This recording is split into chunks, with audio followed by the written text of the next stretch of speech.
نحمده ونستعينه ونستغفره ونعوذ بالله من شرور أنفسنا ومن سيئات أعمالنا من يهده الله فلا مضل له ومن يضلل فلا هادي له وأشهد أن لا إله إلا الله وحده لا شريك له وأشهد أن محمدًا عبده ورسوله أما بعد فإن خير الحديث كتاب الله وخير الهدي هدي محمد صلى الله عليه وسلم وشر الأمور محدثاتها وكل محدثة بدعة وكل بدعة ضلالة وكل ضلالة في النار. وقال تعالى: أعوذ بالله من الشيطان الرجيم بسم الله الرحمن الرحيم يا أيها الذين آمنوا اتقوا الله حق تقاته ولا تموتن إلا وأنتم مسلمون. يا أيها الناس اتقوا ربكم الذي خلقكم من نفس واحدة وخلق منها زوجها وبث منهما رجالا كثيرا ونساء واتقوا الله الذي تساءلون به والأرحام إن الله كان عليكم رقيبا. يا أيها الذين آمنوا اتقوا الله وقولوا قولا سديدا يصلح لكم أعمالكم ويغفر لكم ذنوبكم ومن يطع الله ورسوله فقد فاز فوزا عظيما. يا معاشر المسلمين، قال ربكم: وأنزلنا إليك الذكر لتبين للناس ما نزل إليهم ولعلهم يتفكرون. ربي اشرح لي صدري ويسر لي أمري واحلل عقدة من لساني يفقهوا قولي. سبحانك لا علم لنا إلا ما علمتنا إنك أنت العليم الحكيم. إن العزة لله جميعا وهو السميع العليم. تمام قسم کی تعریفیں کا حقدار صرف اور صرف وحدہ لا شریک اللہ ہے، جس نے پوری کائنات کو 6 ایام میں پیدا کر کے اپنے آپ کو عرش پہ مستوی کیا۔ تعریف میں کروں اس اللہ کی، اس خالق کی جس کے خزانوں سے کائنات بننے سے لے کر آج تک اس کی مخلوقات کھا رہی ہے۔ اس کے خزانوں میں آج تک کمی نہیں آئی اور کبھی کمی نہیں ہوگی۔ پڑھوں میں درود اور آپ سب بھی پڑھیں درود اس ذات رحمت پر جس ذات رحمت پر خود پڑھتا ہے درود اللہ عز و جل۔ اللہم صلی علی محمد وعلى آل محمد كما صليت على إبراهيم وعلى آل إبراهيم إنك حميد مجيد. اللهم بارك على محمد وعلى آل محمد كما باركت على إبراهيم وعلى آل إبراهيم إنك حميد مجيد. اللہ عز و جل کے فضل و کرم سے، اللہ عز و جل کی توفیق سے ہم یہاں پر آج جو خطبہ جمعہ کے لیے کھڑے ہوئے ہیں اس کا عنوان ہے مسلمانوں کے لیے کچھ ضروری نصیحتیں۔ اللہ عز و جل کے قرآن اور محمد صلی اللہ علیہ وسلم کی صحیح احادیث کا طالب علم ہوں میں نصیحتیں نہیں کر سکتا، لیکن اللہ عز و جل نے قرآن مجید میں اور محمد صلی اللہ علیہ وسلم نے احادیث صحیحہ میں جو نصیحتیں کی ہیں ان کو میں آپ کے سامنے بیان کروں گا انشاءاللہ۔ اللہ عز و جل نے قرآن کو نازل کیا محمد صلی اللہ علیہ وسلم پر۔ قرآن کے ساتھ اور ایک چیز اللہ نے نازل کیا ہے، محمد صلی اللہ علیہ وسلم کی حدیثیں بھی اللہ کی وحی ہیں۔ اللہ عز و جل کے نبی محمد صلی اللہ علیہ وسلم نے کہا، سنن ابو داؤد حدیث نمبر 4604، الا انی اوتیت القرآن وَمِثْلَهُ مَعَهُ، آگاہ ہو جاؤ مجھے عطا کیا ہے قرآن اور اس کے ساتھ اس جیسی ایک چیز، یعنی حدیث۔ قرآن اور حدیث مختلف نہیں ہیں۔ قرآن اللہ عز و جل کی وحی ہے، حدیث رسول بھی اللہ عز و جل کی وحی ہے۔ محمد صلی اللہ علیہ وسلم کے قول، فعل، عمل یہ احادیث ہے۔ اللہ عز و جل نے قرآن مجید میں نبی صلی اللہ علیہ وسلم کی بات کو حدیث کہا۔ سورہ تحریم سورہ نمبر 66 کی آیت نمبر 3 ہے، وَإِذْ أَسَرَّ النَّبِيُّ إِلَى بَعْضِ أَزْوَاجِهِ حَدِيثًا۔ اس آیت میں اللہ عز و جل نے محمد صلی اللہ علیہ وسلم کی بات کو حدیث کہا۔ قرآن بھی حدیث ہے اے لوگوں۔ اللہ عز و جل کے قرآن میں اللہ نے قرآن کے بارے میں قرآن کو حدیث سے مخاطب کیا۔ دلیل سورہ زمر کی آیت نمبر 23 ہے، سورہ زمر سورہ نمبر 39 ہے، 23واں پارہ ہے۔ اللہ عز و جل نے کہا اللہ نزل، اللہ نے نازل کیا، احسن الحدیث کتابا، سب سے بہترین حدیث یہ کتاب یعنی قرآن مجید۔ بہت آسان ریفرنس یاد رکھنے کے لیے کہ اللہ نے قرآن کو حدیث کہا، جی ہاں، کہاں پر؟ سورہ مرسلات سورہ نمبر 77 کی آیت نمبر 50 میں۔ اور اگر اسی آیت کو پارہ نمبر آیت نمبر سے یاد رکھنا ہے تو 29ویں پارے کی آخری آیت اللہ عز و جل نے کہا فَبِأَيِّ حَدِيثٍ بَعْدَهُ يُؤْمِنُونَ، اب اس حدیث کے بعد یہ لوگ کس چیز پر ایمان لائیں گے؟ یعنی اللہ عز و جل نے قرآن کو حدیث کہا، حدیث رسول بھی حدیث ہے، اور قرآن اور حدیث کو سن کر فوراً عمل کرنے والے صحابہ اکرام اہل حدیث تھے۔ لوگوں، نصیحتیں اگر بیان کرنے لگے تو موت آ جائے گی، لیکن قرآن اور احادیث میں جو نصیحتیں ہیں بیان کرنے کے لیے وہ بیان نہ کر پائیں گے، لیکن کچھ نصیحتیں ضرور ہم یہاں آپ کے سامنے رکھیں۔ اللہ کے نبی کی احادیث کو بہت سارے محدثین نے جمع کیا ہے۔ قرآن اللہ کا کلام، احادیث رسول نبی صلی اللہ علیہ وسلم کی زندگی میں جو کچھ بھی آپ نے بولے کیا گیا آپ کے سامنے تو اس کو خاموشی اختیار کیے، وہ احادیث ہیں، حدیثوں کی کتاب میں ہیں۔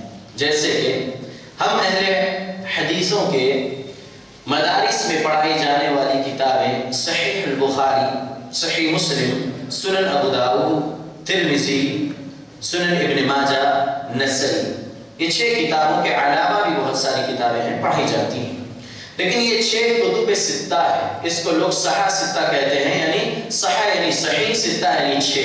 یہ صحاح ستہ نہیں کہیے، کتب ستہ 6 کتابیں، اس کے اندر 2 ہی صحیح کتابیں، صحیح ہے 2 ہے، صحیح بخاری، صحیح مسلم، باقی سنن ہے۔ تمام کتابوں کا آپ مطالعہ کریں گے، صحیح مسلم سے لے کر نسائی تک، ان 5 کتاب کے لکھنے والے محدثین نے جو ترتیب دیے ہیں وہ کچھ اور ہیں، لیکن بخاری رحمت اللہ علیہ نے جو ترتیب احادیث جمع کرنے کی کیے ہیں، اللہ اکبر، سبحان اللہ و بحمدہ سبحان اللہ العظیم، بہت پیارے۔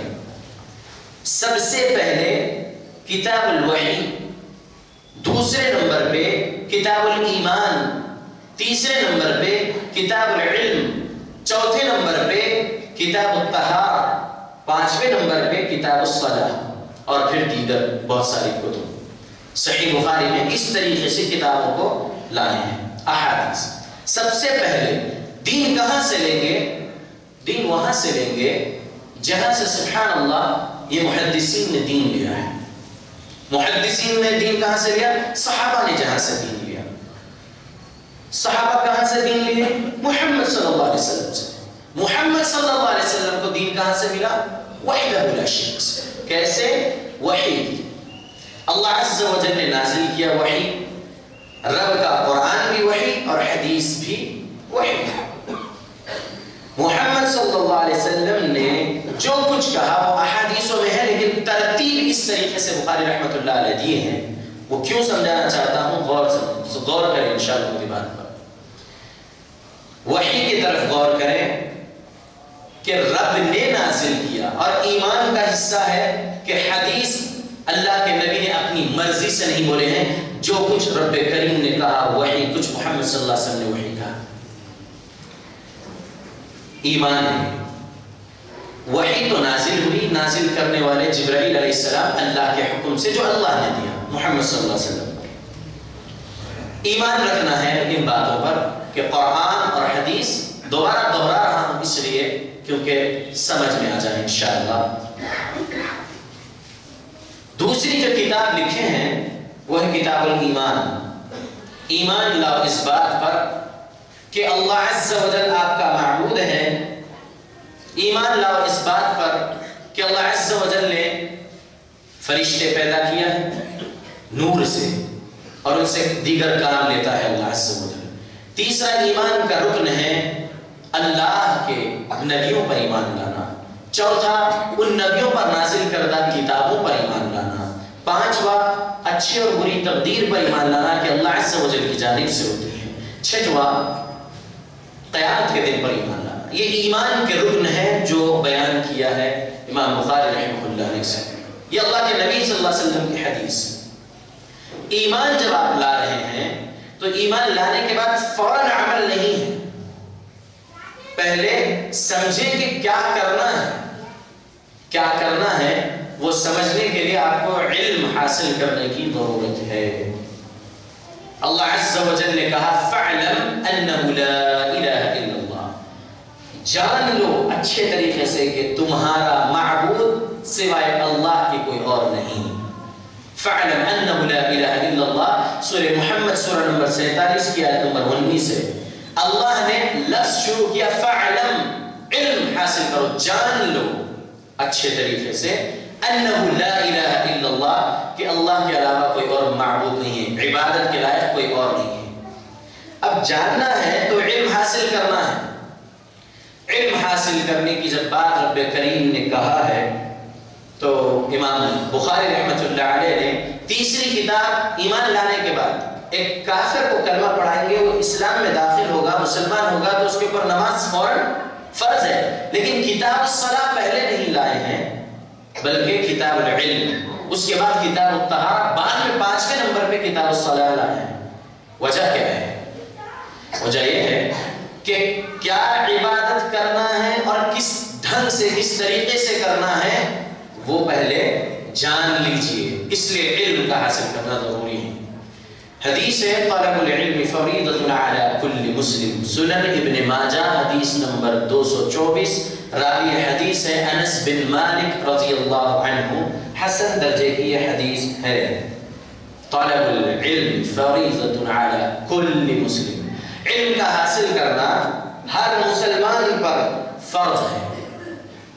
لیکن معاشرے میں یہ جو چل رہا ہے کہ نہیں دنیاوی تعلیم پہلے دینا ہے، پھر بچہ پڑھ لیتا ہے، دن بھر جو ہے اسکول کی تعلیم دی جاتی ہے، پھر عصر کے بعد کا وقت جو ہے اس کو تھوڑا سا دینی تعلیم دی جاتی ہے. واللہ ایسا نہیں ہے. یاد رکھیے ایک شخص نے اپنے بیٹے کو ڈاکٹر بنایا، MBBS MD کر چکا، اس کے ہاتھ میں ڈاکٹریٹ آ گئی اور اس کے بعد وہ کسی اچھے بڑے ڈاکٹر کے ہاتھ کے نیچے RMO بنا، پریکٹس کر رہا ہے. پریکٹس کیا ماشاءاللہ، اس کے بعد اس کو کلینک کھولنے کا لائسنس مل گیا کہ ہاں اب آپ سرٹیفائڈ ڈاکٹر ہیں. اس کو کلینک کھولنے کا لائسنس بھی مل گیا، ہاتھ میں ڈاکٹریٹ ہے، کلینک کھول دیا. اور ایک دن آ گیا کہ جو ہے اس کا کلینک کھلنا ہے، اوپننگ ڈے ہے، اور اسی وقت اگر ملک الموت اس کے پاس پہنچ جائے، اس کی روح قبض کر لے، تو کیا وہ ڈاکٹریٹ کی ڈگری اور وہ کلینک کھولنے کا لائسنس اس کی قبر کے اندر ساتھ آئے گا؟ جو آگ ہوگی اس کے آڑ بنے گا، جو اژدہا ہوگا اس کا آڑ بنے گا. وہ ڈگری اور لائسنس، واللہ نہیں۔ حدیث میں محمد صلی اللہ علیہ وسلم نے کہا جب انسان کا جنازہ چلتا ہے 3 چیز اس کے ساتھ چلتے ہیں، اہلہ و مالہ و عملہ یرجع اثنان و یبقى واحد۔ 3 چیز چلتے ہیں اس کے ساتھ، اس کے اہل و عیال، اس کا مال، اس کے اعمال۔ یرجع اثنان، 2 چیزیں واپس ہو جاتی ہیں، وَيَبْقَى واحد، سوائے ایک چیز بچ جاتی ہے، وہ کیا؟ اعمال۔ اگر اس کو دنیا کی تعلیم دی، الحمدللہ ڈاکٹر بننا کوئی غلط چیز نہیں ہے، انجینئر بننا کوئی غلط چیز نہیں ہے، IAS بننا کوئی غلط چیز نہیں ہے، انشاءاللہ آپ تعلیم حاصل کریں، لیکن سب سے پہلے دین کی تعلیم حاصل کریں، کیونکہ ان الدین عند اللہ الاسلام۔ دین کا مطلب کیا ہے؟ زندگی گزارنے کا طریقہ۔ زندگی گزارنا کس طریقے سے ہے؟ من چاہی زندگی نہیں گزارنا ہے، رب چاہی زندگی گزارنا ہے، جیسا رب نے کہا ہے ایسے گزارو، ویسے گزارو۔ تو علم کا حاصل کرنا بہت ضروری فرض ہے، طلب العلم فریضۃ علی کل مسلم۔ حدیث سنن ابن ماجہ حدیث نمبر 224، انس بن مالک رضی اللہ عنہ راوی ہیں اس حدیث کے، حدیث حسن ہے۔ اب علم اللہ عز و جل نے قرآن میں نبی صلی اللہ علیہ وسلم کو سکھایا، ربی زدنی علما، کہو اللہ عز و جل سے کہ ربی ہے میرے رب، زدنی زیادہ کریے علما، میرے علم میں۔ اللہ عز و جل سے دعا کرنا ہے۔ تو علم کون سا پہلے حاصل کریں؟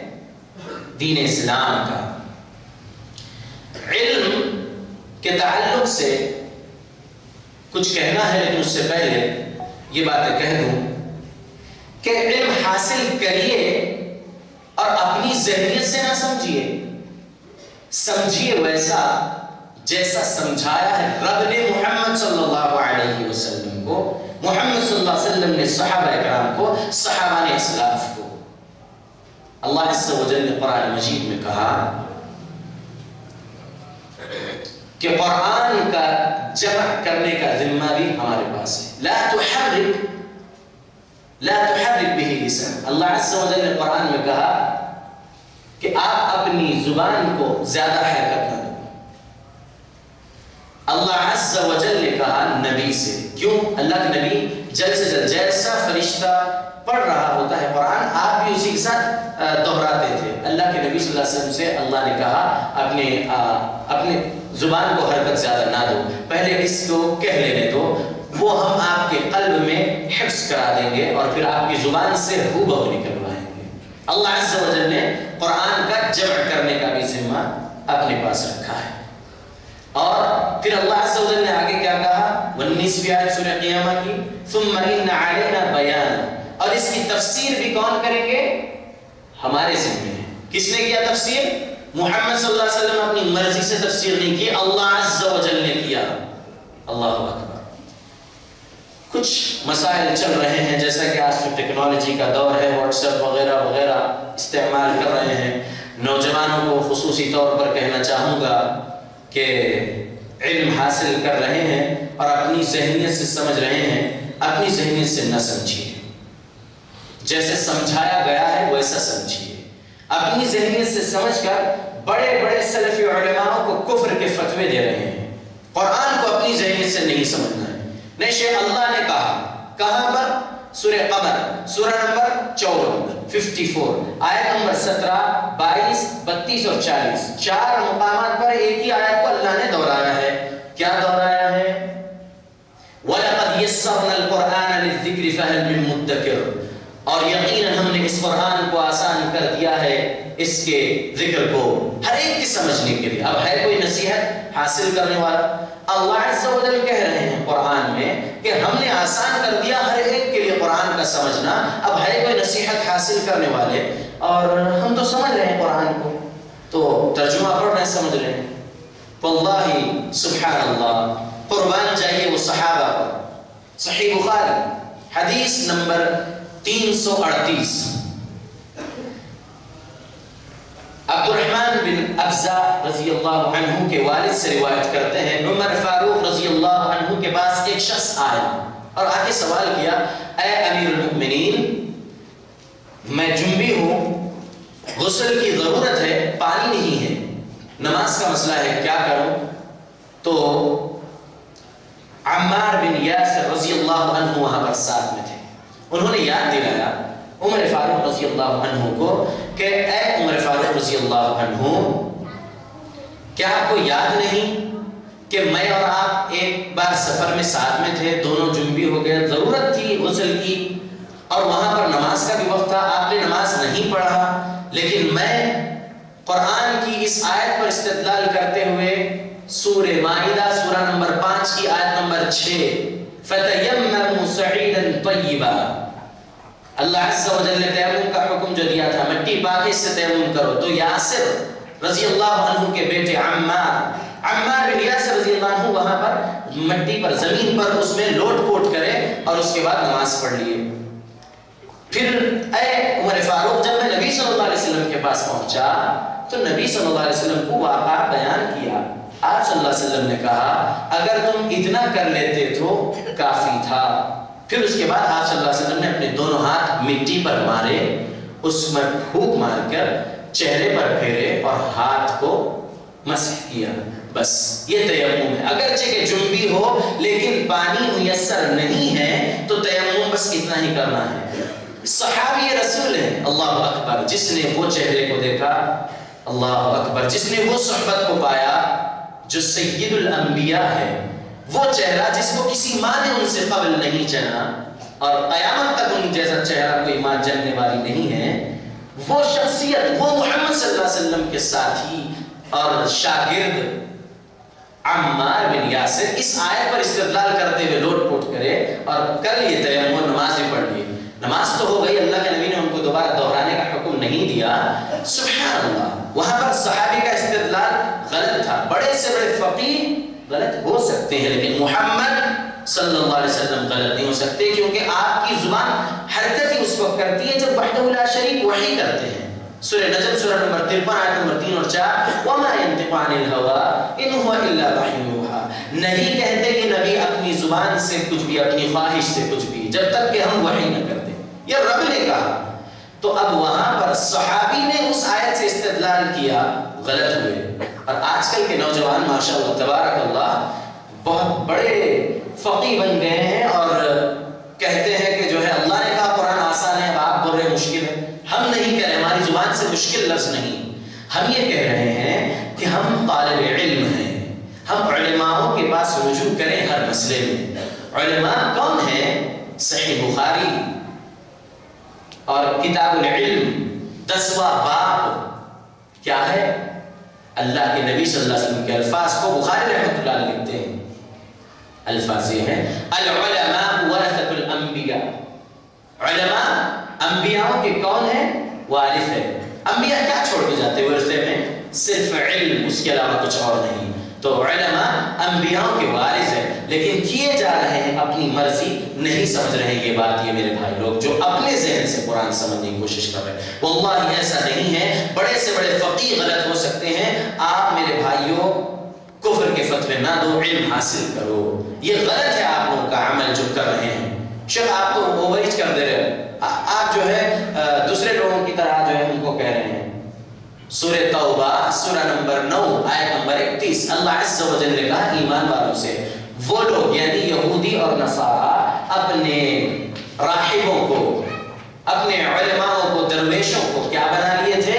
ارباب من دون اللہ، اللہ کے علاوہ رب بنا لیے تھے وہ لوگ. یعنی ان کے عالم، ان کے علماء اللہ کی حلال کردہ چیز کو حرام قرار دیتے تو اس کو حرام مانتے، اللہ کی حرام کردہ چیز کو حلال بولتے حلال مانتے.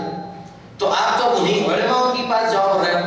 آپ کو معلوم ہے ایک جماعت سبحان اللہ علماء کو رب بنا بیٹھے ہیں، اور ہماری سبحان الملک القدوس جو یہ ذہنیت ہے کہ نہیں قرآن حدیث آسان ہے سمجھنے کے لیے اور ہمیں اب کسی کی ضرورت نہیں ہے، ہم علماء کو جوتیوں کے پاس رکھتی ہیں.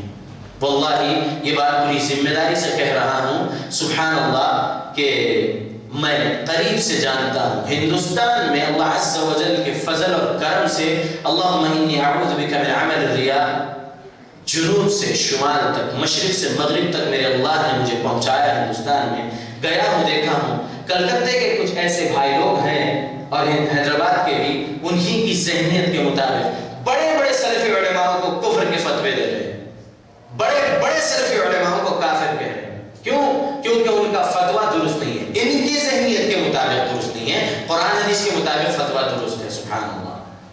سب ایسے ایسے مسائل کر رہے ہیں یہ بھائی لوگ. اللہ ہم کو حفاظت میں رکھے, آمین. علم حاصل کریے, بے شک علم حاصل کریے. آپ لوگ قرآن کی تفسیر لائیے, تفسیر ابن کثیر, بخاری, صحیح بخاری, صحیح مسلم, ترمذی, نسائی, ابن ماجہ, ابو داؤد, یہ کتابیں آپ اپنے گھر میں لائیے, پڑھیے. اس کے بعد وہ جو پڑھ رہے ہیں آپ حدیث اور آیت کا ترجمہ, آپ جا کر علماء سے رجوع کریے. میں یہ پڑھا ہوں, یہ آپ تھوڑا سا سمجھا دیجئے, اس کی تشریح بیان کر دیجئے. آپ علماء سے رجوع کریں, کیونکہ علماء انبیاء کے وارث ہیں. آپ کو ابن قیم الجوزی رحمہ اللہ کیا کہیں, جو مقلد ہے اور مقلد کتنا بھی بڑا اپنے آپ کو مفتی کہے وہ جاہل ہے. میرے الفاظ نہیں ہیں, ابن القیم الجوزی رحمۃ اللہ علیہ, ابن تیمیہ رحمۃ اللہ علیہ کے شاگرد ہیں. انہوں نے کہا بڑے سے بڑا اگر کوئی مفتی اور عالم اپنے آپ کو کہتا ہے لیکن وہ مقلد ہے, تقلید کرتا ہے, قرآن حدیث کے مطابق نہیں بلکہ فقہ کے مطابق چلتا ہے. ہم اہل حدیث ہیں, کچھ اہل فقہ حضرات ہیں. اہل فقہ سبحان اللہ فقہ کو ترجیح دیتے ہیں, لیکن ہم حدیث رسول صلی اللہ علیہ وسلم کیا کہتی ہیں ہر مسئلے میں اس کو تلاش کرتے ہیں. تو ابن قیم الجوزی رحمۃ اللہ علیہ کہتے ہیں جو مقلد ہوتے ہیں ان کو عالم نہیں جاہل کہیے, انہیں مفتی نہیں, انہیں جاہل کہیے. وہ جاہل ہیں کیونکہ وہ لوگ تقلید کر رہے ہیں. تقلید کون کرتا ہے؟ جو کچھ بھی نہیں جانتا وہ تقلید کرتا ہے. لیکن آپ کو جان رہے ہیں, پڑھ رہے ہیں, تو پھر آپ کو چاہیے کہ جو ہے علماء سے رجوع کریں, معلومات کریں کہ میں یہ پڑھا, اس کا مسئلہ کیا ہے, تو سمجھ میں آئے. علم حاصل کرنا تو فرض ہے, لیکن یاد رکھیے سمجھیے ویسا جیسا سمجھایا ہے محمد صلی اللہ علیہ وسلم کے رب نے محمد صلی اللہ علیہ وسلم کو. سورہ قیامہ سورہ نمبر 75 آیت نمبر 19, تو مہینہ علینا بیانہ, اللہ ہی نے تفسیر کیا ہے. قرآن اور حدیث کوئی الگ نہیں ہے, قرآن کی تفسیر ہے احادیث رسول صلی اللہ علیہ وسلم. کیونکہ مسند احمد 17174 حدیث نمبر ہے, اللہ کے نبی صلی اللہ علیہ وسلم کے الفاظ, الا انی اوتیت الکتاب ومثلہ معه, آگاہ ہو جاؤ مجھے عطا کیا گیا ہے کتاب اور اسی جیسی ایک چیز اس کے ساتھ, یعنی حدیث. قرآن کی تفسیر ہے حدیث, تو سمجھیں ویسا جیسا سمجھایا ہے علماء نے. ہم اپنی مرضی چلا رہے ہیں, واللہ یہ درست نہیں ہے. کفر کے فتوے دینا غلط ہے. یاد رکھیے صحیح بخاری حدیث نمبر 6047, ثابت بن ضحاک رضی اللہ عنہ راوی حدیث کے, وَمَنْ قَذَفَ مُؤْمِنًا بِكُفْرٍ فَهُوَ كَقَتْلِهِ, جو ایک ایمان والے کو کافر کہتا ہے تو اس نے گویا کہ اس کا قتل کر دیا. حدیث رسول صلی اللہ علیہ وسلم. آپ کسی بریلوی کو کافر نہ کہیے, آپ کسی دیوبندی کو کافر نہ کہیے, آپ کسی جماعت اسلامی والے بھائی کو کافر نہ کہیے, آپ کسی دعوت اسلامی ہراش اللہ کالی کملی جو ہے ان کو کافر نہ کہیے. یہ سبحان اللہ بیچارے لا علمی میں کیے جا رہے ہیں. ہمیں تو چاہیے سورہ نحل سورہ نمبر 16 آیت نمبر 125 کے مطابق, ادعو الی سبیل ربک بالحکمہ, دعوت دو رب کے راستے میں نکل کر حکمت کے ساتھ, انہیں کافر نہ کہو. سبحان اللہ, کافر کافر کافر کفر کے فتوے دیے جا رہے ہیں. آپ بہت بڑے مفتی ہے, کیا ہے آپ, سبحان اللہ, آپ نے 4 حدیثیں پڑھ لی تو آپ کے پاس تمام علم آ گیا ہے ہر وہ چیز کا. ویسے نہیں ہے. بڑے سے بڑے علماء اپنی زبان سے یہ کہہ گئے ہیں اور کہہ رہے ہیں کہ علم ایک سمندر ہے, اس کے قطرے برابر بھی علم ہمارے پاس نہیں ہے. وہ یہ کہتے ہیں سبحان اللہ. علم حاصل کر رہے ہیں آج کل کے نوجوان, لیکن اپنی ذہنیت سے سمجھ رہے ہیں. اللہ کے لیے سمجھیے ویسا جیسا سمجھایا ہے اللہ نے نبی صلی اللہ علیہ وسلم کو, نبی صلی اللہ علیہ وسلم نے صحابہ کو. کیونکہ رب نے سورہ بقرہ سورہ نمبر 2 آیت نمبر 137 میں کہا, فَإِنْ آمَنُوا بِمِثْلِ مَا آمَنْتُمْ بِهِ فَقَدْ اهْتَدَوْا, ایمان لاؤ تم ان جیسا ایمان لاؤ, ہدایت یافتہ ہو جاؤ گے. کن جیسا؟ صحابہ کرام جیسا ایمان لاؤ. وہ کیسے سمجھے؟ عمار بن یاسر رضی اللہ عنہ کی ایک دلیل آپ کو میں بھی سنایا ہوں, 338 صحیح بخاری کی. وہ سمجھ لیے, کر لیے عمل, غلطی ہوئی ان سے سبحان اللہ, لیکن اللہ کے نبی نے ان کو درست کیا. بڑے سے بڑے صحابی سے غلطی ہوئی تو پھر اللہ کے نبی نے ان کو درست کیا. تو آپ بھی یہ سمجھیے کہ ہم اپنی ذہن سے نہیں سمجھیں گے. ذخیرہ حدیث ماشاءاللہ بہت ہے, بہت ساری تفاسیر کر دی گئی ہیں, علماء نے بہت کام کر دیے ہیں. آپ اپنی زندگی کا وقت فیس بک پہ کم لگائیے, واٹس ایپ پہ کم لگائیے, کتابیں اٹھائیے کتابیں اور پڑھیے. اس کا تراجم جو ہے کر دیے گئے ہر زبان میں. آپ کو جو زبان آتی ہے وہ زبان کا ترجمہ اٹھائیے, جائیے, پڑھیے, جو چیز نہیں سمجھ میں آئی آگے آپ علماء سے رجوع کریے. اور میں تو یہ کہوں گا پوری ذمہ داری کے ساتھ, سمجھ میں آنے کے باوجود بھی وہ چیز کو آ کے علماء سے آپ پوچھیے, سوال کریے کہ میں یہ حدیث پڑھا, یہ آیت پڑھا, اس کا ترجمہ پڑھا, اس کو آپ تھوڑا وضاحت کے ساتھ سمجھائیے, اپنی عقل نہ دوڑائیے. بے شک صحیح بخاری کتاب العلم باب نمبر 10 میں بخاری رحمۃ اللہ نے کہا, اللہ کے نبی صلی اللہ علیہ وسلم نے کہا, من یرید اللہ, جس کسی کے لیے ارادہ کرتا ہے اللہ, بھی خیرن, خیر کا, یفقہہ فی الدین, اسے دین میں فقاہت عطا کر دیتا ہے, سمجھ عطا کر دیتا ہے. بے شک یہ بات ہے, لیکن یہ یاد رکھیے کہ بڑے سے بڑے فقیہ بھی غلطی کر سکتے ہیں. بڑے سے بڑے علماء نے اپنی زبان سے الفاظ کہہ گئے ہیں. احمد بن حنبل رحمۃ اللہ علیہ کا قول ہے, جو لوگوں کے مطابق چوتھے امام 164 ہجری میں پیدا ہوئے, 241 ہجری میں انتقال کر گئے, مسند احمد نام کی کتاب لکھے, ان کا ایک قول ہے, لا تقلدنی, تقلید نہ کرو میری, ولا تقلد, اور تقلید نہ کرو مالک رحمۃ اللہ علیہ کی, ولا الشافعیہ ولا الاوزاعیہ ولا الثوریہ, وخذ من حیث اخذوا, تم میری تقلید نہ کرو, مالک کی تقلید نہ کرو, شافعی کی تقلید نہ کرو, اوزاعی کی تقلید نہ کرو, سفیان الثوری کی تقلید نہ کرو, وخذ, اور دین وہاں سے لو, من حیث اخذوا, جہاں سے انہوں نے دین لیا ہے. ایک بہت بڑے عالم ہیں, سبحان اللہ, امام ہیں احمد بن حنبل, ان کا یہ لفظ ہے, ان کے قول ہے. اور آج کل کے نوجوانوں کا یہ معاملہ بن چکا ہے کہ 4 حدیثیں سن لیے بس ختم, ہم ہی ایمان والے ہیں, جنت ہمارے لیے ہے, یہ سامنے والا کافر ہے. اللہ کے بندے میرے بھائی, اس سے مل, محبت سے, بڑی ادب کے ساتھ اس کو حکمت سے دعوت دو, اس کو کافر کے فتوے نہ دو. محمد صلی اللہ علیہ وسلم کا یہ عمل تھا کہ کفار کو آپ صلی اللہ علیہ وسلم سلام کرتے, ان کے پاس جاتے, ان کو دعوت دین ان کے سامنے پیش کرتے. کافروں کو اسلام میں داخل کرنے کا کام محمد صلی اللہ علیہ وسلم کا تھا. آج کل کے نوجوان بھائیوں کا یہ کام ہو گیا ہے, مسلمانوں کو کفر کے فتوے دے رہے. نعوذ باللہ من ذالک, یہ درست نہیں ہے. یہ بہت ہی بڑی آج کے دور کے مسائل چل رہے, اس لیے میں اس بات کو ضروری نصیحت سمجھتا ہوں کہ یہ لازم ہے, اس کو سمجھ لیجئے کہ ہم کو قرآن اور حدیث ویسے سمجھنا ہے جیسے سمجھایا ہے محمد صلی اللہ علیہ وسلم نے. ذخیرہ حدیث موجود ہے, اٹھائیے, پڑھیے, علماء سے بات کریے انشاءاللہ. کتاب العلم کے بعد کتاب الطہارہ. طہارت کے بہت سارے مسائل ہیں, لیکن کچھ باتیں میں وہ نہیں کہہ کر سبحان اللہ اس طرف کہنا چاہوں گا. صحیح مسلم حدیث نمبر 260, محمد صلی اللہ علیہ وسلم کے الفاظ ہیں, اور یہ کہہ رہا ہوں اگر کسی کے دل میں چبھنے والی ہوگی یہ میری بات, چبھے مجھے پرواہ نہیں ہے انشاءاللہ. اور علی رضی اللہ عنہ کا قول ہے, کیا قول ہے, کہو حق, حق کہو, کسی کے ڈر سے حق بولنا مت بند کرو, حق کہو. کوئی تمہاری موت کو تم سے کوئی قریب نہیں کر سکتا, اور تمہاری عزت کو تم سے دور کوئی نہیں کر سکتا, اس لیے حق کہنے والا ہوں انشاءاللہ. آپ لوگ عمل کریں, محمد صلی اللہ علیہ وسلم کے الفاظ ہیں, اس لیے اپنے آپ میں یہ بات کو چبھنے نہ دیں, بلکہ نہیں سوچیں اور عمل کرنے کے لیے عزم کر لیں, اور انشاءاللہ عمل کرنا ابھی سے شروع کر دیں. صحیح مسلم حدیث نمبر 260, اللہ کے نبی صلی اللہ علیہ وسلم نے کہا, جز الشوارب, مونچھیں کترو, اور کیا کہا, وَأَرْقُ اللِّحَا, داڑھیوں کو چھوڑ دو, داڑھیاں بڑھاؤ. خالف المجوسا, اور مخالفت کرو مجوسیوں کی. یہاں پر علماء ہوں گے تو انشاءاللہ سمجھ رہے ہوں گے الفاظ جو میں بولنے والا ہوں انشاءاللہ. امر کا صیغہ ہے, امر کا صیغہ. لوگ کہتے ہیں داڑھی سنت ہے, مجھے ایک دلیل دیجئے داڑھی سنت ہے انشاءاللہ. میری موت تک تو انشاءاللہ سنت ہے داڑھی بولنے والے ایک دلیل تو نہیں لا سکتے میرے سامنے انشاءاللہ. میں جو تحقیق کیا ہوں, اور اگر لا لیں گے تو انشاءاللہ مان لوں گا انشاءاللہ. لیکن جو میں تحقیق کیا ہوں, علماء کی صحبت میں رہ کر سبحان اللہ اور کتابوں کو کھنگالا ہوں, تو مجھے یہ معلوم ہوا کہ داڑھی واجب اور فرض ہے. امر کا صیغہ, اللہ کے نبی نے حکم دیے, حکم والی جہاں پر بات آ جاتی ہے وہ واجب اور فرض ہے. اللہ کے نبی نے کہا مونچھیں کترو اور داڑھی کو چھوڑ دو. صحیح بخاری میں بھی یہ الفاظ ہیں, خالف المشرکین, مشرکوں کی مخالفت کرو, مشرکوں کی مخالفت کرو. اور اللہ کے نبی نے کہا وَوَفِّرُ اللِّحَا, اور داڑھی کو چھوڑ دو.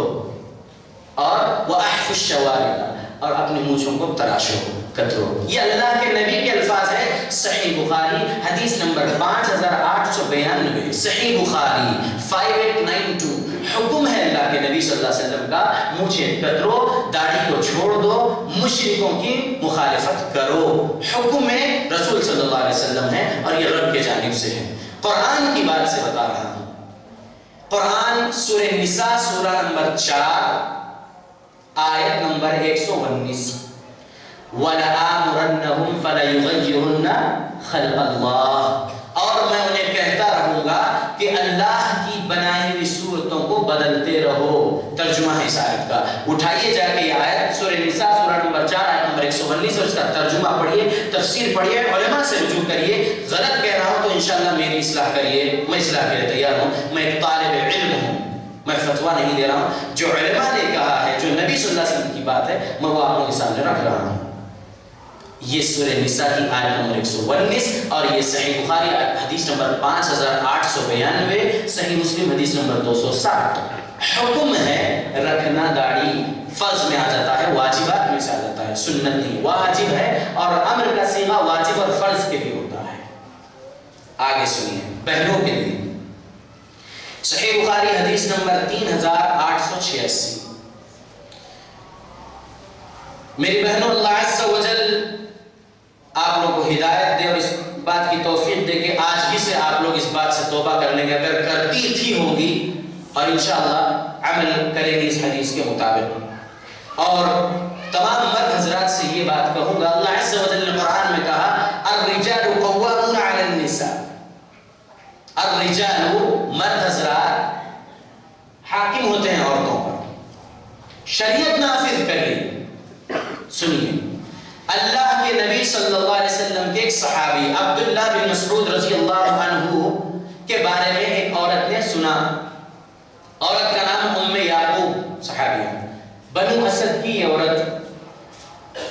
سنا کہ عبداللہ بن مسعود ان عورتوں پر لعنت کرتے ہیں جو عورتیں اپنے آئی بروز کٹ کرتی ہیں، آئی بروز سیٹ کرتی ہیں، جو عورتیں سامنے والی دانتوں میں سان بناتی ہیں خوبصورتی کے لیے، جو عورتیں گودواتی ہیں.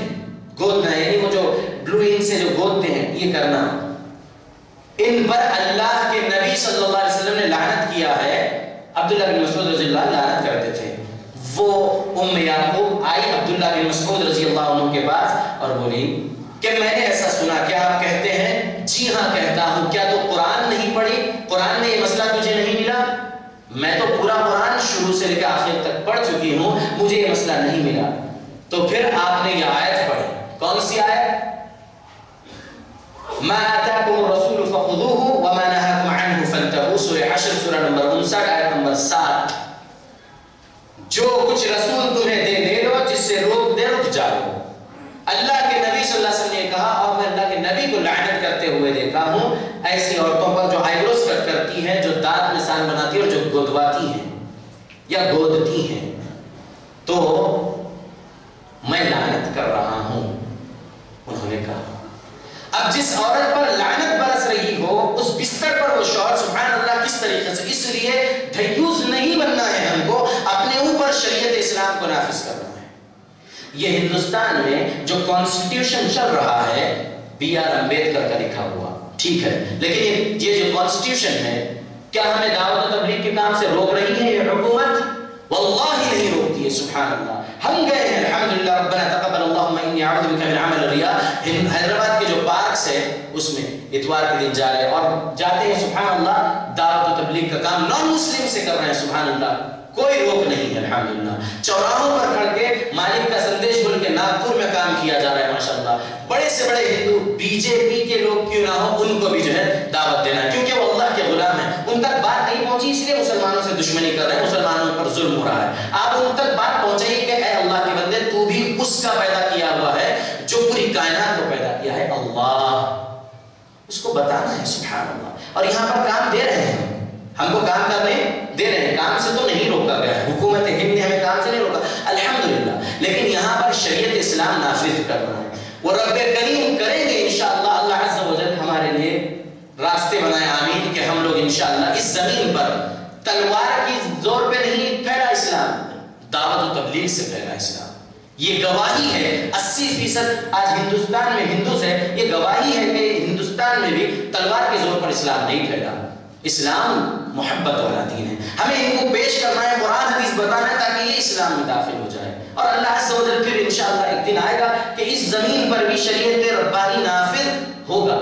لیکن ابھی فی الوقت آپ کو آپ کی زندگیوں میں شریعت نافذ نہیں کرنے کا کچھ آرڈر پاس ہے حکومت ہند کی طرف سے؟ واللہ نہیں۔ آپ اپنی زندگی میں قرآن اور حدیث کو نافذ کریے۔ آپ اپنے آپ کو اہل حدیث کہہ رہے ہیں، الحمدللہ، لیکن نہ کہیے۔ کیوں؟ کیونکہ اہل حدیث صحابہ تھے، سن کر فوراً قرآن کو، سن کر فوراً حدیث کو عمل کرتے تھے۔ ہم قرآن حدیث کو سننے کے باوجود عمل نہیں کرتے، شرک نہیں کر رہے، آگے شرک نہیں کرتے انشاءاللہ، شرک نہیں کر رہے، کفر نہیں کر رہے، جنتی ہم ہیں۔ ہم جنت کے لیے ایسا سمجھ گئے ہیں کہ موت ہمارے درمیان میں ہے، جنت میں داخل ہو جائیں گے، بس موت آتی ہے۔ اللہ کی قسم میں اہل حدیث ہوں، فخر سے بولتا ہوں الحمدللہ، کیونکہ صحابہ کرام اہل حدیث تھے۔ لیکن میں یہ کہہ رہا ہوں اللہ عز و جل مجھے بنا دے اہل حدیث میں، مکمل اہل حدیث میں، کیونکہ ہر آیت اور ہر حدیث کو سنتے ہم کو عمل کرنا ہے، تب ہم صحابہ جیسے اہل حدیث بن سکتے ہیں۔ واللہ میرے بزرگوں، میرے بھائیوں، بات کو کڑواہٹ سے نہ لیجیے، غور کریے میری بات کو، میں جو کہنا چاہتا ہوں اور کہہ رہا ہوں، واللہ بہت بڑی بات ہے۔ آپ سوچئے، آج دیکھیے جمعہ ہے، سبحان اللہ، مسجد میں لوگ بھرے ہوئے ہیں، محمد صلی اللہ علیہ وسلم کی حدیث کے مطابق اگر ہم اہل حدیث ہیں تو پھر ہر نماز میں ہماری مساجدیں بھری ہوئی ہیں۔ اگر ہم اہل حدیث، حدیث یعنی اللہ کے نبی کی بات، حدیث یعنی قرآن رب کا کلام، قرآن اور حدیث کو سن کر فوراً عمل کرنے والے صحابہ اہل حدیث، ہم انہیں کے منہج پہ چلنے والے ہیں، ہم مکمل اہل حدیث نہیں، اللہ ہم کو بنا دے، آمین۔ لیکن ہم اگر اپنے آپ کو اہل حدیث کہہ رہے ہیں تو یہ کہیے کہ میں منہج اہل حدیث پر چل رہا ہوں، کوشش کر رہا ہوں کہ اہل حدیث بن جاؤں، یہ آپ اپنے آپ کو کہہ سکتے ہیں۔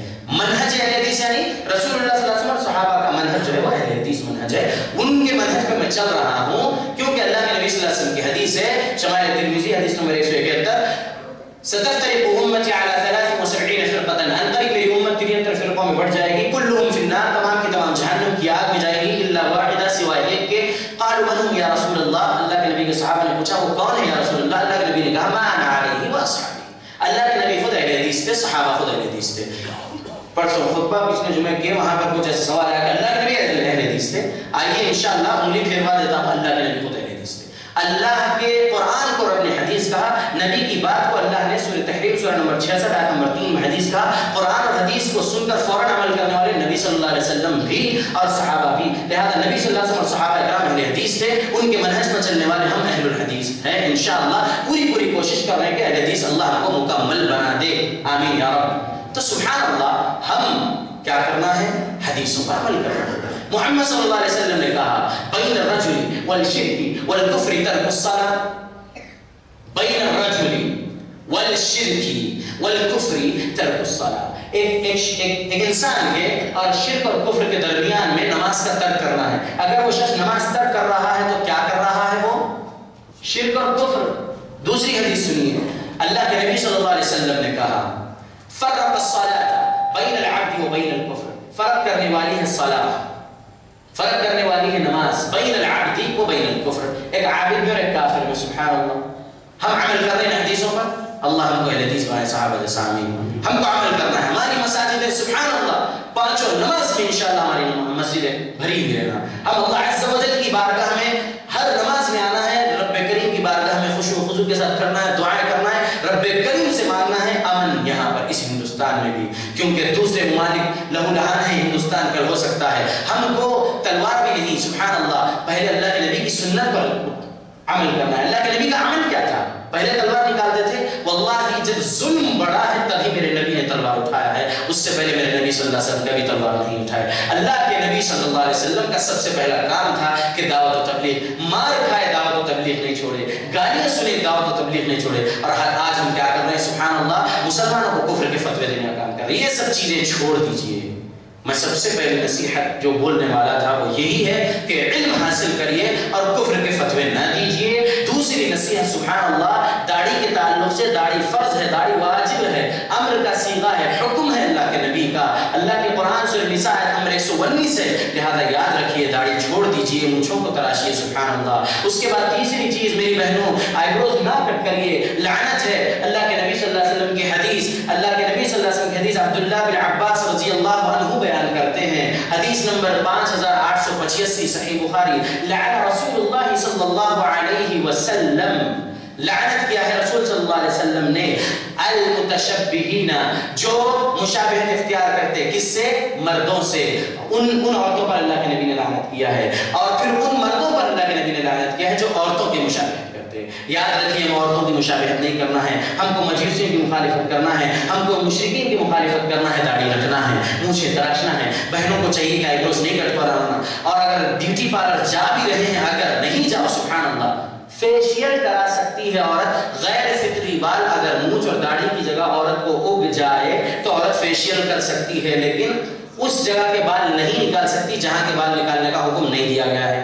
جہاں کے بال نکالنے کا حکم دیا گیا ہے مرد اور عورتوں، وہیں کے نکالیے، یہ حکم ہے، یاد رکھیے۔ تیسری چیز سبحان اللہ جو کہنا ہے وہ یہ ہے کہ نماز بہت بڑی ضرورت ہے، بہت بڑی نصیحت ہے۔ نماز صرف جمعہ کے دن ہی مساجد جو ہے آباد ہے، اس کے بعد 5 وقت کی نماز میں دیکھیے کیا عالم ہے۔ ہم اپنے آپ کو اگر حدیث کہیں تو مکمل حدیثوں پر عمل اللہ ہم کو کروایا، آمین یا رب۔ ہم عزم کر کے اٹھیں، واللہ سبحان اللہ، اللہ عز و جل کی نظر میں جو تقوی والا ہے وہی بہتر ہے، کیونکہ رب کریم نے کہا ان اکرمکم عند اللہ اتقاکم، اللہ رب العالمین انہی کو پسند کرتا۔ اللہ کی نظر میں باعزت لوگ وہ ہیں جو اللہ سے ڈرتے ہیں۔ اللہ سے ڈرنے کا مطلب یہ ہے کہ آپ صرف اور صرف جمعہ پڑھیں، واللہ ایسا نہیں ہے، اللہ کی قسم ہے وَأُزْلِفَتِ الْجَنَّةُ لِلْمُتَّقِينَ غَيْرَ بَعِيدٍ، جنت دور نہیں ہوگی متقیوں سے، متقیوں کے لیے جنت ہے۔ میرے عزیزوں، میرے بھائیوں، میری بہنوں، تقوی کا لباس اختیار کرنے کے لیے رب کریم سے دعا کرو، اللہم البسنا لباس التقوی، اللہ سے کہو کہ اللہ ہمیں تقوی کا لباس پہنا ہے۔ واللہ ہم کر کیا رہے ہیں، ذرا قرآن اور حدیث پر اپنے آپ کو پیش کر کے دیکھیں۔ ہم بہت سارے ایسے کام کر رہے ہیں جو قرآن حدیث سے ثابت نہیں ہیں، ہم کیے جا رہے ہیں اور پھر اپنے آپ کو ہم شرک نہیں کرتے، یہ کہہ رہے ہیں واللہ ایسا نہیں ہے۔ دیکھیے اپنے آپ کی زندگی میں کہ ہم کیا سچ میں گناہ کر رہے ہیں جو رب کو ناپسند ہے، سبحان اللہ۔ بہت سارے لوگ اپنی زبان سے کیے جا رہے ہیں، کہے جا رہے ہیں، لیکن کرنے کا کام تو نہیں ہے۔ سورہ صف سورہ نمبر 61 آیت نمبر 2 اللہ عز و جل نے کہا، کیا کہا؟ یا ایھا الذین آمنوا، اے وہ لوگوں جو ایمان لائے ہو، لم تقولون ما لا تفعلون، وہ کہتے کیوں ہو جو خود کرتے نہیں۔ آج بہت کچھ کہے جا رہے ہیں لیکن زندگیوں میں عمل نہیں۔ اللہ رب العالمین ناپسند کرتے ہیں، آیت نمبر 3 سورہ صف۔ اس لیے میں کہتا ہوں کہ نصیحتوں میں سب سے بڑی نصیحت یہ ہے کہ علم حاصل کریے شریعت اسلام کا، ویسے حاصل کریے جیسا کہ سکھایا ہے خود رب نے محمد صلی اللہ علیہ وسلم کو، محمد صلی اللہ علیہ وسلم نے صحابہ کو، صحابہ نے سلف الصالحین کو۔ دوسرے نمبر پر میں کہتا ہوں اللہ کے نبی صلی اللہ علیہ وسلم کی حکم والی حدیثوں پر غور کرتے ہوئے وہ کچھ کریے جو کچھ اللہ کے نبی نے حکم دیا ہے۔ تیسری چیز، ان چیزوں سے بچ جائیے جس سے اللہ کے نبی نے بچنے کو کہا ہے۔ چوتھی نصیحت سبحان اللہ سب سے بڑی نصیحت، کیونکہ قیامت میں سب سے پہلا جو سوال ہوگا وہ نماز کے تعلق سے ہوگا۔ یاد رکھیے اللہ کے نبی صلی اللہ علیہ وسلم پر قرآن نازل ہوا، اللہ نے سورہ ماعون میں کہا فویل للمصلین، اللہ اکبر، بچوں کو یاد ہے۔ ویل نامی ایک وادی ہے جہنم میں، اور ویل کا دوسرا ترجمہ خرابی ہے اس شخص کے لیے جو مصلی، یعنی نماز پڑھنے والوں کے لیے خرابی ہے۔ کیسے نماز پڑھنے والے؟ اپنی من چاہی نماز پڑھنے والوں کے لیے خرابی ہے اللہ کے پاس۔ رب چاہی نماز پڑھیے، واللہ یہ سب سے اہم فریضہ ہے، سبحان اللہ، ہم اس کی طرف نہیں آتے ہیں، سبحان اللہ۔ نماز نماز نماز، یاد رکھیے صحابہ کرام جو کچھ بھی اپنی زندگی میں مسئلہ پیش آتا تو 2 رکعت پڑھ کے رب سے مانگ لیتے، اور آج ہم نماز سے ہی دور ہو رہے ہیں اور اپنے آپ کو سبحان اللہ ہم اہل توحید ہے کہے جا رہے ہیں۔ واللہ اہل توحید نہیں ہو سکتے اس وقت تک جب تک کہ آپ اپنی نفسانی خواہشات کو نہیں چھوڑ دیتے۔ کیوں؟ کیونکہ افرائیت من اتخذ الہہ ہوا، اے نبی کیا آپ نے نہیں دیکھا اس شخص کو جس نے اپنی نفس کو اپنا الہ، اپنا معبود بنا دیا ہے۔ نفسانی خواہشات پہ چلنا آپ اپنے آپ کو توحید پرست نہیں کہہ سکتے۔ نفس کی مان رہے آپ، نماز کی پابندی نہیں ہے تو آپ نفس کی مان رہے ہیں، رب کی نہیں مان رہے، تو آپ اہل توحید میں سے نہیں ہیں، آپ مواحد نہیں ہیں۔ مواحد وہ ہوتا ہے جو رب نے وحی نازل کیا ہے، ایمان لایا اس پر، اس کے بعد علم حاصل کیا، علم حاصل کر کے طہارت حاصل کی، اس کے بعد نماز کا کام، نماز ادا کرنا، نماز قیام کرنا شروع کیا، نماز پڑھنا نہیں، نماز قائم کرنا، سبحان اللہ۔ اس لیے ان ضروری نصیحتوں کو آپ لوگ غور کریں۔ میری جو باتیں ہیں سبحان اللہ ریکارڈ ہو رہی ہیں، سبحان الملک القدوس، جو کچھ بولا ہوں اللہ کے قرآن کی آیتوں کی دلیل، نبی صلی اللہ علیہ وسلم کی احادیث کی دلیل سے بولا ہوں. اگر آپ لوگوں کے پاس ذہن میں کچھ بھی ایسی بات میں نے جو بولا غلط محسوس ہوئی تو مجھ سے ملے, مجھ سے بات کریں, انشاءاللہ کمیٹی سے ملے, بات کریں, میں اپنی اصلاح کر لوں گا اگر میں غلط بولا ہوں. لیکن میں انشاءاللہ کہتا ہوں کہ علماء کی صحبت کو نہیں چھوڑا ہوں, کچھ علماء سے سیکھا ہوں وہی کہہ رہا ہوں. میں علماء کو اپنا رب نہیں بنایا ہوں کیونکہ میں تحقیق کرتا ہوں الحمدللہ, علماء کو رب نہیں بنایا ہوں, لیکن علماء کے نقش قدم پہ اس لیے چلنا ہے کیونکہ وہ لوگ مواحد ہیں جن علماء کو میں الحمدللہ مانتا ہوں. صحابہ سب سے بڑے علماء ہیں الحمدللہ. اس لیے میرے بھائیوں تحقیق کریں, تحقیق کے ساتھ ہی زندگی درست ہے, نہیں تو پھر یاد رکھیے گمراہی میں رہو گے تو اللہ کی قسم جہنم کی آگ میں ہی جانا پڑے گا. سورہ نساء سورہ نمبر 4 آیت نمبر 115. اپنا خطبہ ختم کرتا ہوں اس آیت سے. اللہ عز و جل نے کہا وَمَن يُشَاقِقِ الرَّسُولَ مِن بَعْدِ مَا تَبَيَّنَ لَهُ الْهُدَى, جو ہدایت واضح ہو جانے کے بعد رسول اللہ کی خلاف ورزی کرے, وَيَتَّبِعْ غَيْرَ سَبِيلِ الْمُؤْمِنِينَ, اور اتباع کرے مومنوں کے راستے سے ہٹ کے. دوسری جماعت والے جو کچھ کر رہے ہوں گے نبی صلی اللہ علیہ وسلم صحابہ کے راستے سے ہٹ کے, مجھے ان کے بارے میں کہنا ہی نہیں. سبحان اللہ, ہم اپنے آپ کو اہل توحید کہہ رہے ہیں, ہم مواحد اپنے آپ کو کہہ رہے ہیں, اپنے آپ کو ہم ان آیت پر رکھ لیں گے, ہم اپنے آپ کو اس آیت پر پیش کر لیں گے. وَيَتَّبِعْ غَيْرَ سَبِيلِ الْمُؤْمِنِينَ, اللہ کے نبی کی مخالفت اور غیر سبیل المؤمنین, صحابہ کے راستے سے ہٹ کر کسی اور راستے کی اتباع کرو گے تو پھر نُوَلِّهِ مَا تَوَلَّى, اللہ رب العالمین جس راستے کو آپ اختیار کیے ہوئے اسی راستے پہ آپ کو لگا دے گا. وَنُسْلِهِ جَهَنَّمَ, اور جہنم کی آگ میں ڈال دے گا. وَسَاءَتْ مَصِيرًا, کیا ہی برا ٹھکانہ ہے. لہذا ہم اپنے آپ کو اللہ کے نبی کا مخالف نہیں بنائیں گے. نبی نے جو کہا اس پر عمل, اس پر ایمان. صحابہ مومنین ہیں کیونکہ السابقون الاولون من المہاجرین والانصار, مومن وہ ہے صحابہ, ان کے راستے سے نہیں ہٹیں گے انشاءاللہ, ان کے فہم کے مطابق علم اور عمل کریں گے انشاءاللہ جنت. اور اگر ہٹ جائیں گے وَيَتَّبِعْ, اور اتباع کرو گے غیر سبیل المؤمنین, مومنوں کے راستے سے ہٹ کر کوئی اور راستے کی, نُوَلِّهِ مَا تَوَلَّى وَنُسْلِهِ جَهَنَّمَ وَسَاءَتْ مَصِيرًا. اللہ نے کہا, لہذا اللہ عز و جل سے دعا ہے کہ مولا ہم سب کو صحابہ اکرام جیسا اہل حدیث بنا دے, آمین. اللہم البسنا لباس التقوى والزمنا کلمة التقوى وامتنا حین ترضى. اللہم البسنا لباس التقوى والزمنا کلمة التقوى وامتنا حین ترضى. اللہم البسنا لباس التقوى والزمنا کلمة التقوى وامتنا حین ترضى. اللہم یا وہاب, اللهم يا وهاب, اللهم يا وهاب. اللهم نسألك إيمانا كاملا ويقينا صادقا وقلبا خاشعا ولسانا ذاكرا وتوبة نسوحا وتوبة قبل الموت وراحة عند الموت والعفو عند الحساب والفوز بالجنة والنجاة من النار برحمتك يا عزيز يا غفار يا رب العالمين يا الله. اللهم احفظنا من كل بلاء الدنيا وعذاب الآخرة. اللهم أصلح أحوال المسلمين في كل مكان. اللهم أصلح أحوال المسلمين في مصر. اللهم أصلح أحوال المسلمين في سوريا. اللهم أصلح أحوال المسلمين في فلسطين. اللهم أصلح أحوال المسلمين في الهند. اللهم أصلح أحوال المسلمين في كل مكان. اللهم احفظنا يا حفيظ. اللهم أهلك الظالمين بظلمهم. اللهم أهلك الظالمين بظلمهم.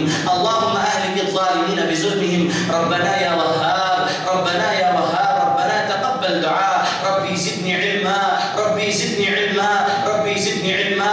اللهم اهدنا الصراط المستقيم. آمنت بالله يا سميع الدعاء. ربنا تقبل منا إنك أنت السميع العليم وتب علينا إنك أنت التواب الرحيم.